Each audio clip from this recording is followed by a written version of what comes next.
Shalom, Assalamualaikum warahmatullahi wabarakatuh. Om Swastiastu, Namo Buddhaya, Salam Kebajikan. Saat ini kami dari kelompok 1 akan membahas tentang COVID-19 dan pertanyaan-pertanyaan yang sering muncul di masyarakat. Halo semua, kali ini kita akan membahas tentang apa itu coronavirus dan COVID-19. COVID-19 merupakan jenis baru dari coronavirus yang menular ke manusia. Virus ini bisa menyerang siapa saja, bayi, anak-anak, orang dewasa, lansia, ibu hamil maupun ibu menyusui. Coronavirus jenis baru yang ditemukan pada manusia sejak kejadian luar biasa di Wuhan, China pada Desember 2019, kemudian diberi nama Severe Acute Respiratory Syndrome Coronavirus 2. Coronavirus adalah virus yang menyerang sistem pernapasan. Penyakit karena infeksi virus ini disebut COVID-19 atau Coronavirus Disease 19. Virus corona bisa menyebabkan gangguan ringan pada sistem pernapasan, infeksi paru yang berat, hingga kematian. COVID-19 ini sekarang menjadi sebuah pandemi yang terjadi di banyak negara di seluruh dunia, termasuk di negara kita, Indonesia.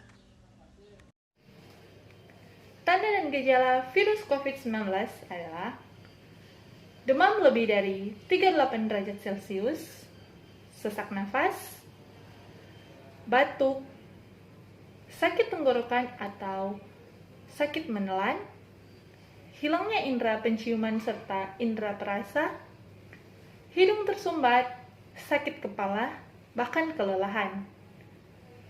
Adapun tanda dan gejala yang perlu kita juga waspadai adalah infeksi saluran pencernaan seperti mual, muntah, dan diare, gangguan pendengaran, kelelahan yang sangat ekstrim, sakit kepala berat, bahkan sampai ruam pada kulit.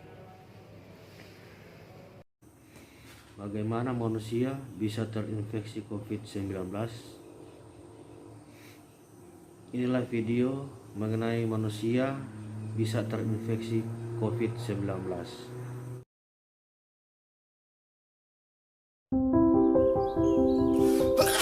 Tanpa disadari, virus dapat menyebar di sekitar kita melalui hal yang dilakukan sehari-hari. Virus tersebut dapat menular secara berantai, mulai dari satu orang ke orang yang lain, lalu ke orang lainnya lagi, hingga dapat menular ke banyak orang. Kita dapat mencegah penyebaran virus. Tutup hidung dan mulut ketika batuk atau bersin. Buang tisu bekas pakai ke tempat sampah tertutup. Cuci tangan pakai sabun sesering mungkin. Semakin banyak yang mencegah, semakin banyak yang terlindungi. Manakah yang lebih rentan terinfeksi coronavirus? Apakah orang yang lebih tua atau orang yang lebih muda?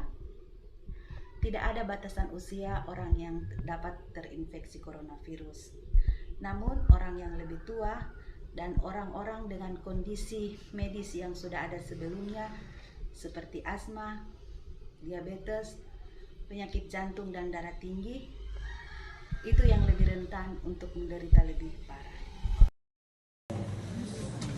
Bisakah hewan peliharaan menyebabkan COVID-19? Saat ini belum ditemukan bukti bahwa hewan peliharaan seperti anjing, kucing dapat terinfeksi virus COVID-19. Namun saat ini belum ada jurnal atau penelitian yang menunjukkan bahwa COVID-19 bisa terinfeksi melalui hewan-hewan peliharaan. Namun akan jauh lebih baik untuk selalu mencuci tangan dengan sabun dengan air mengalir setelah kontak dengan hewan peliharaan. Kebiasaan ini dapat melindungi kita terhadap berbagai macam bakteri seperti Escherichia coli yang dapat berpindah antara hewan peliharaan dan manusia. Berapa lama virus ini bertahan di permukaan benda? Kemampuan virus corona bertahan di permukaan benda. Sejumlah peneliti membuktikan virus corona mampu bertahan di permukaan, menyebabkan kita harus semakin waspada. Dalam penelitian CSIRO, virus corona dapat bertahan selama 28 hari di permukaan benda-benda pada suhu 20 derajat Celcius.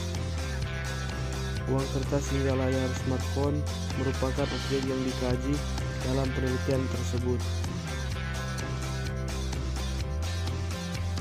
Penelitian itu mengungkap suhu yang semakin rendah akan membuat virus corona bertahan lebih lama.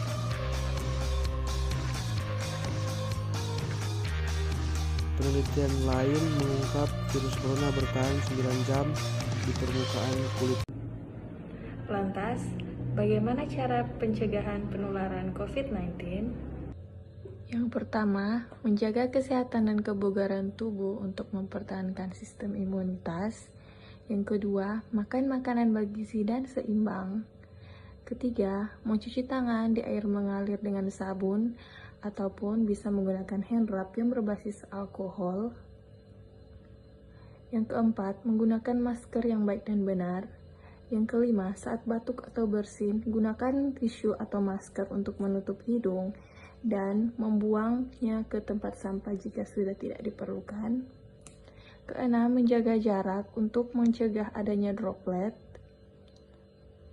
Ketujuh, hindari pergi ke tempat yang tidak diperlukan dan menghindari keramaian. Kedelapan, mencari informasi terkait COVID di situs resmi dan terpercaya agar menghindari adanya penyebaran hoax. Dan kesembilan, jangan lupa vaksin ya, karena vaksin itu aman dan halal. Sampai saat ini, Indonesia masih saja berperang melawan COVID-19. Oleh karena itu, kita tidak boleh lengah, tetap jalankan protokol kesehatan agar diri kita dan orang-orang yang kita sayangi tetap sehat dan terlindungi. Semoga pandemi cepat berlalu ya. Salam sehat.